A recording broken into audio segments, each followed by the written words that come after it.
All right. How many new cases did we have in 1996? 0.6. 0.6. And so the number of adducts we have now is 4.5, 0.1, 4.6, 0.7, 4.3. So what's going on here is we have a chart with t, what our time is, what our rate of change is, what our new cases are, h times f of xt, and then the new adducts, which would be well, I ran out of room. I guess I'll write down here. Xk plus h f of xk t. Okay, so the old one plus this value, and this is this times h. Or well, I mean, this is this times h times f of t, then we add it to what our previous step was. Heroin was kind of not a non-thing, and then the opioid came, and then heroin made a reduction for that.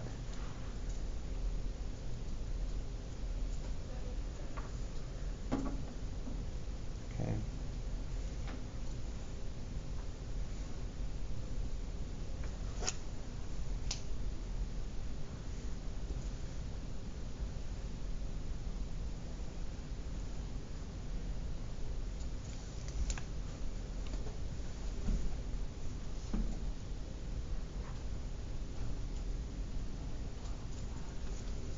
You could do it this way as well and just take this column and put it over here, just so you can kind of like keep track. But that's usually a calculus 2 idea, and I think you're brilliant enough to not have to do that.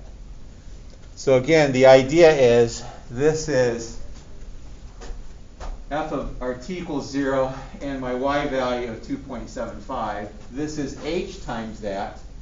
And this 3.9 is x2, which is our old value, plus our step size times our slope, or rate, and that gives us our 3.9. This x of 8 then is x at value at 6, t equals 6, plus 2, because that's my h, times f of 6.46. And this is kind of the general formula that you follow for this particular one for Euler's method. All right, so there are many, many examples of differential equations. Differential equations, or calculus, is the mathematics of change.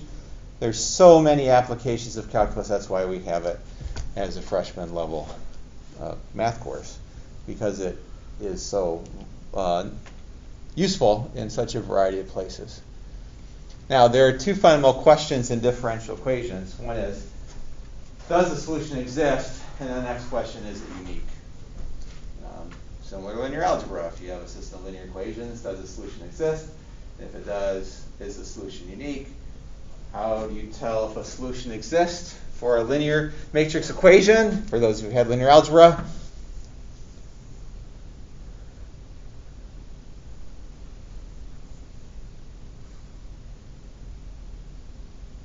Oh. Well, it's only if it's square, even if you have a rectangular one. You have to determine it's non-zero. Then it's okay.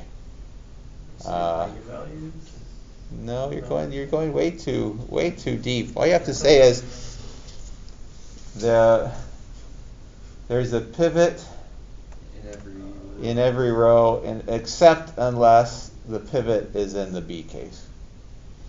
Okay, and then if the solution is unique, if there is a solution, how do you tell it's unique? There's a pivot in every column. Very good. All right, so that's something for that. But a differential equation is kind of a similar kind of idea in that does the solution exist and is it unique? So it's just sort of an extension of that idea in linear algebra. Okay, so here's kind of the idea of having the same slope. So suppose you have dy dx equals y, and we're starting off with y0. So here's 0 and 1. Our slope then, we put it into our function 1. And so we take h times our slope. So what would h times our slope be in this case?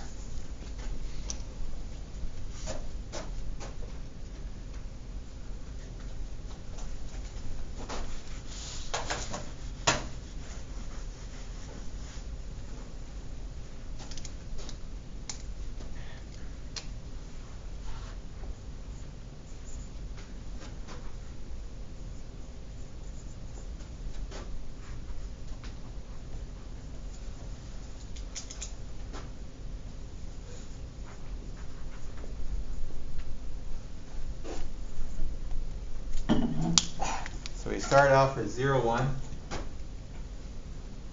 Our slope is 1 because we put these 2 points into our differential equation, right? This could be different, right? So like Lauren, if this had been x plus y, we put 0, 1 in for x plus y to find our slope. If this had been x squared minus y, we plugged 0 into x squared minus 1 to get our slope. Now, what's h times our slope in this case? 1. Not 1, but our h we're saying is 0.1. 0.1. And so our new point will be 0 plus 0.1, 1 plus 0.1. So we get 0.1, 1.1. So now our new point is 0.1, 1.1. What's our slope? 1.1. What's our h times our slope? 0.11. And our new value, new point will be 0.2, 1.21. Yes? And then my next point down here will be 0.2, 1.21. And you could kind of do the x's like 0.3, 0.4, 0.5, and so forth. My slope is 0.1, 1.21. My h times my slope is 0.121. I get 3, 1.321, and so forth. Is that okay? Do you got the idea down?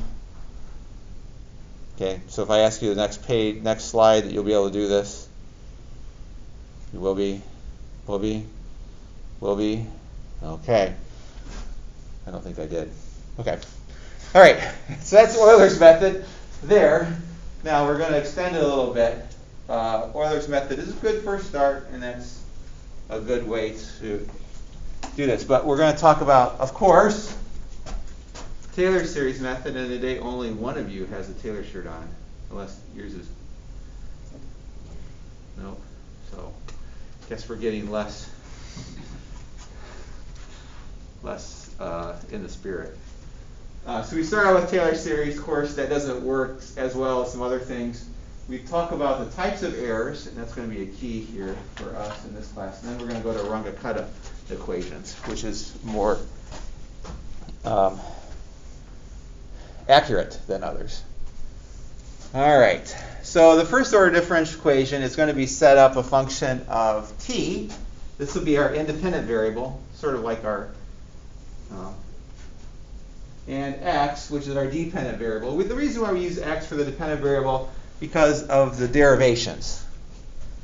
Usually we would have that as y, but because we're deriving this for x, we have to kind of change our philosophy here in this particular class to make that x. So you've got to kind of do a paradigm shift that t is the independent variable, and now x is the dependent variable. Is that okay? Can you handle this right before Halloween? It's not too scary, but. And here we get our good old Taylor series in terms of x. So x is like f. You get x of t plus hx prime of t, 1 over 2 factorial, 1 over 3 factorial, and so forth. So Euler's method is just taking the first two terms. X of t plus hx prime of t. So hence the formula for Euler's method for this. Okay. Now, so the next thing is, rather than taking the first order term, we should take the second order term. That's kind of the Taylor series method. Or we could take the third order term and so forth. Again, the idea from the idea of calculus is that your dy dx is about equal to the change in y over change in x. So that means that change in y is about equal to f prime of x times delta x. And so delta y will be your slope here times delta x. Going back to geometry class to find that. Just making sure that you're okay with graphically, numerically, symbolically, and verbally in this process.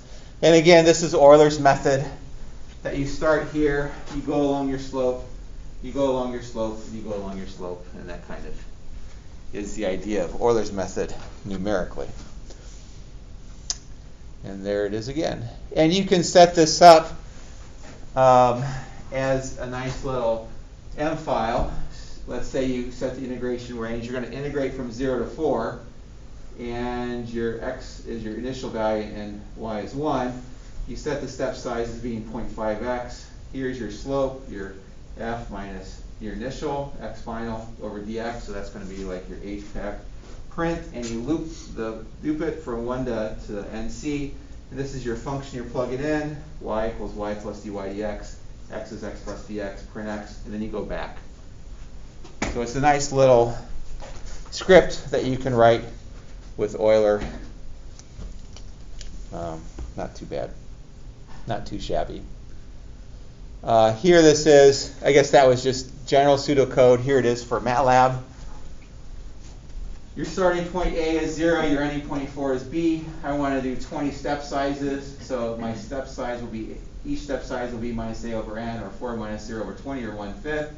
I'm going to start off with T being A, and capital T being little t. The reason why you do capital T is you're going to make a vector in MATLAB. X is equal to 1.0. Put the point 0 so that MATLAB knows that it needs to take more digits rather than 1. And x is also going to be a vector, so you start with x. So 1 to n, your little x is going to be h plus h times f prime of ftx. T is going to be t plus h. And then you just add on to this vector x the next value. And then the end is s, saying you're going to go from a to 8x plus 4, and then y is the function itself, and then you plot it. You can kind of compare what those two are.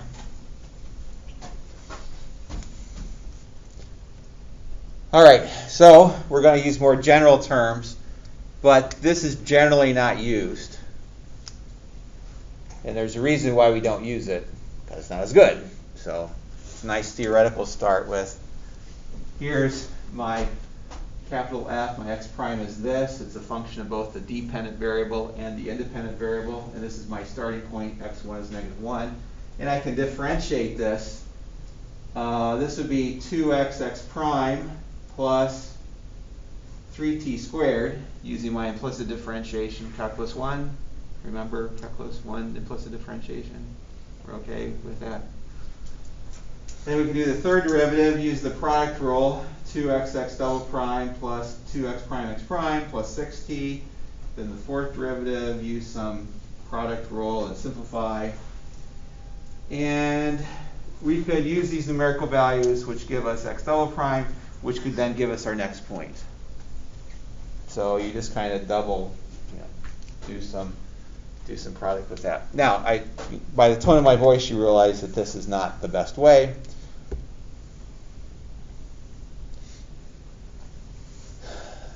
Anyway, why might not we use this?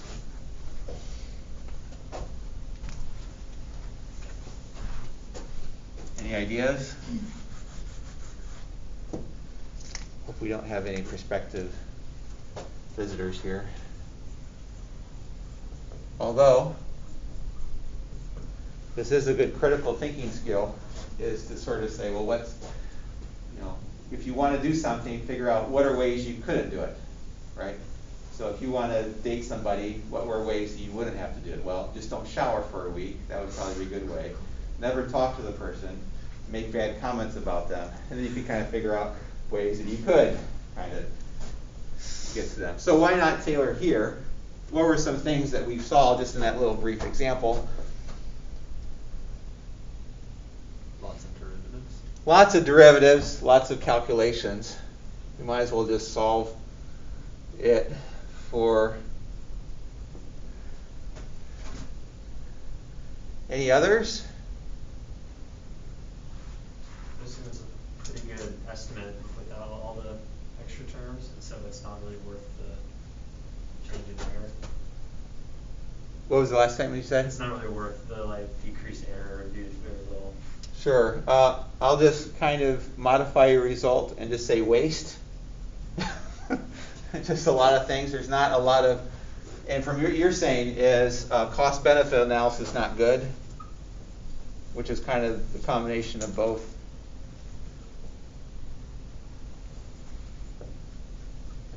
Okay, that's not a very good English class statement, but I hope you kind of see what it is.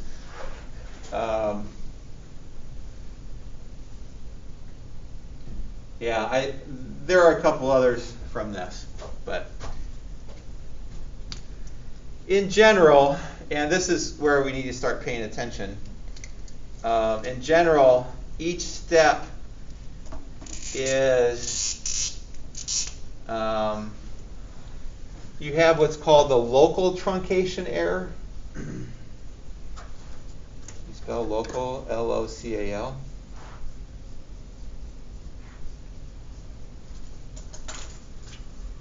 So this is the error that you're making at each step. So like when you use Euler's method, you're a little bit off by this, then you're a little bit off by this. That's the local truncation error. And so if your local truncation error is OH n plus 1, when you sum it all up, we lose sort of an H.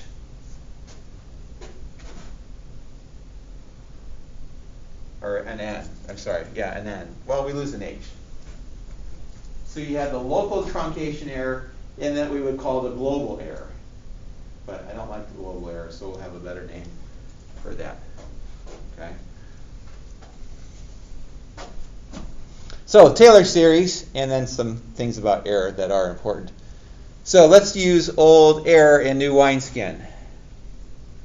Okay, it was a very bad connection to Jesus' first parable.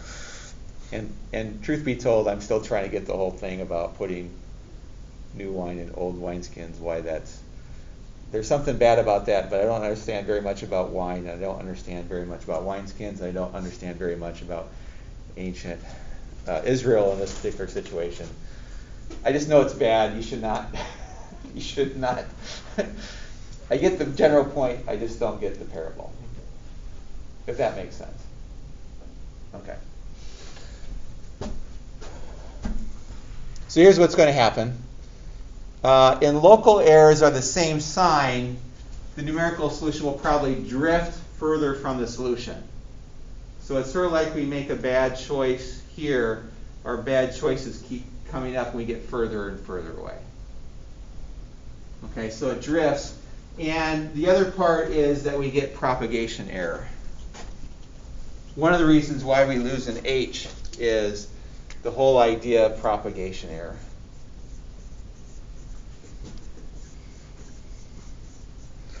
My understanding of the Bible, which could be wrong, my understanding of the Bible is very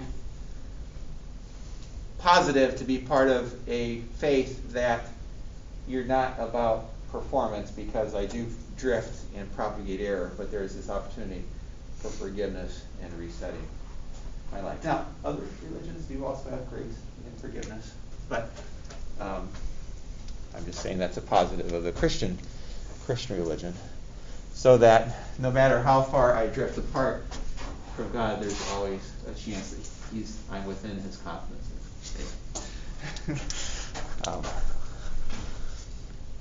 Okay, so now, how can we improve Euler's method? Okay, this side, Josh, Lauren, and Landon, how might we improve Euler's method? We've got a Euler's method. I'm just going to still use Euler's method again.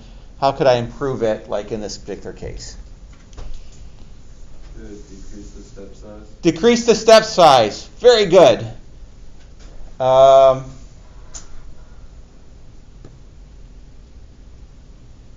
Use more intervals. Very good. Decrease the step size. Very good. I mean, usually this is one and the same. Increase the intervals, decrease the step size. But that's okay. Look at functions that are robust. And what do I mean in this case for robust? Well, what does robust mean in general? The solution is not susceptible to change in the inputs. Right, and so a lot of these times, it doesn't matter. Well, it doesn't matter. Boy, let's see if I can find one. Minus 0.3 times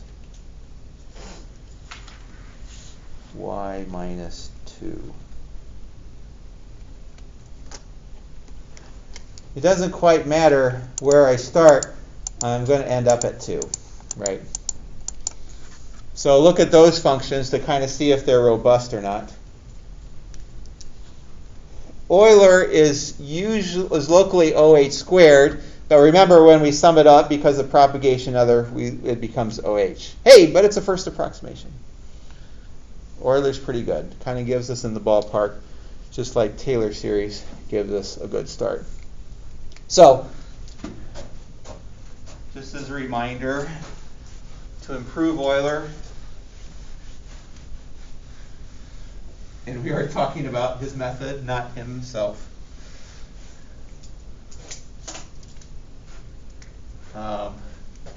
More intervals, or decrease the step size.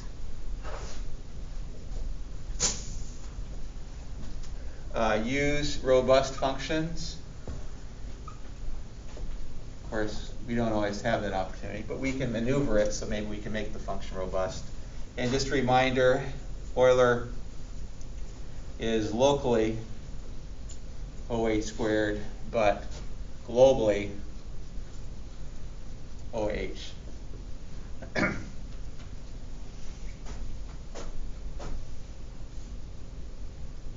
Gosh, well, it's still, I guess, it's 8:39 in the morning.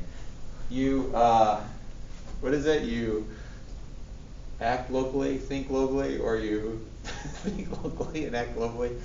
What are the verbs to that, locally and globally? I guess maybe that was a public service announcement before your time. Do you remember? This is rather embarrassing. You think locally and act globally, or you act locally and think globally, or maybe you act locally and act globally.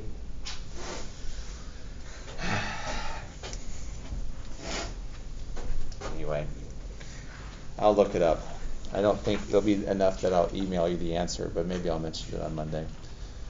All right, so there are two types of error.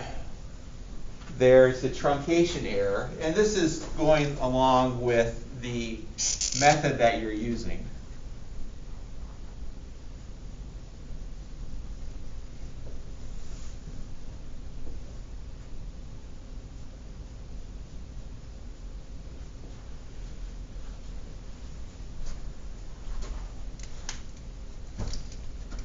And this is, again, the nature of the technique.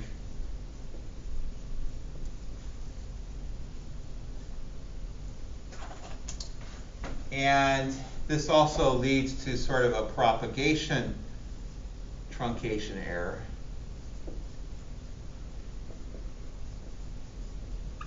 Because through your steps, you're a little bit off here. It means you're going to be a little off, a little further, and a little further off. And then the second one is you have a round-off error. So all those things that we have with our numerical calculations we talked at the beginning of this course. And the thing about Euler's method is that it doesn't correct the propagation error.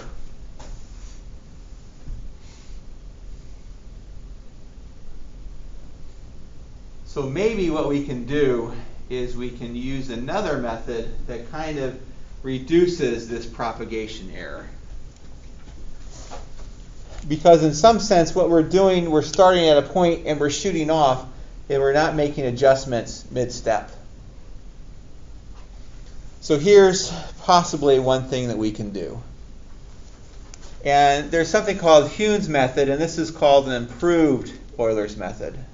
And this is kind of the general idea. So the method itself is not that big, but the idea is big. What you do is you start with this point here and figure out its slope, go up with its step size, and then at this point figure out what its slope is. You've got a slope here and a slope here. What can you do with those two slopes? Average them. Average them, right. Or weighted average as well. So what you can do is weight this average between these two values and go up that way.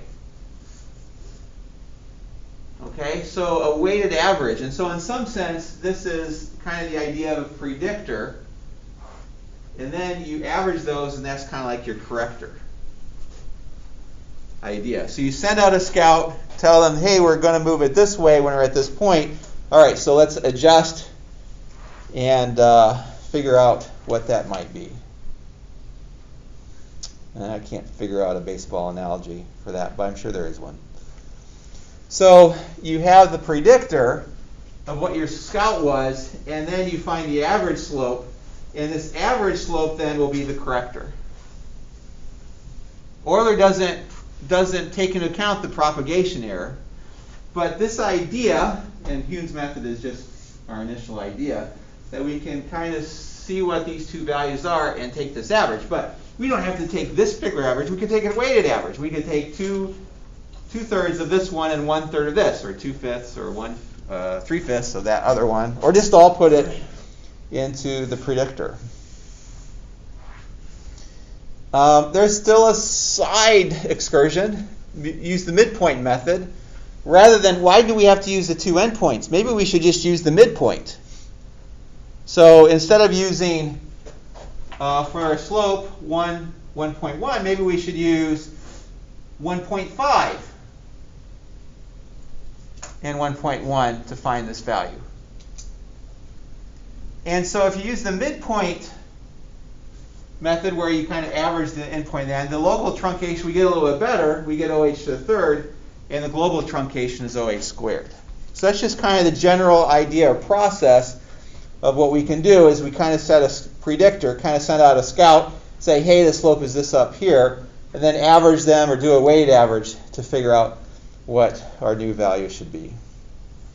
Okay, so now let's go back to the point.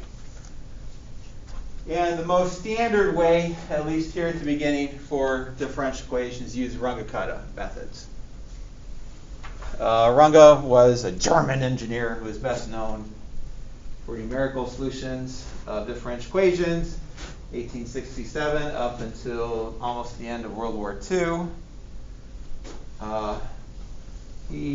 Runge, again, looked at solutions of algebraic equations and studied the wavelengths of spectral lines of electrons.